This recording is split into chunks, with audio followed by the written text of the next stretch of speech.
Le gouvernement ivoirien, à travers le ministère de la Femme, de la Famille et de l'Enfant, a officiellement présenté le mardi 25 mars 2025 à Abidjan les procédures opérationnelles standardisées pour la gestion des cas de protection de l'enfant. Ce dispositif vise à améliorer l'efficacité et la coordination des interventions en faveur des enfants en situation de vulnérabilité. Élaborées en collaboration avec l'UNICEF et l'ONG Save the Children, ces nouvelles procédures constituent une avancée significative pour harmoniser les pratiques des différents acteurs impliqués, services sociaux, structures de santé, institutions judiciaires et sociétés civiles. Loin d'être simplement des outils techniques, ces procédures symbolisent notre engagement collectif à agir efficacement, à partager nos expertises et à offrir des solutions durables aux problématiques complexes qui touchent nos enfants. 79% des enfants de 1 à 14 ans subissent des méthodes de discipline violentes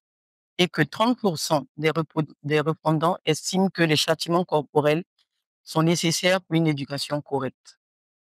Il devient donc impératif de renforcer notre dispositif de réponse, de garantir une meilleure coordination de nos actions et une prise en charge de qualité pour les enfants victimes. Depuis la validation des POS en mars 2022, 94 gestionnaires de cas et 43 superviseurs ont été formés dans 13 régions du pays.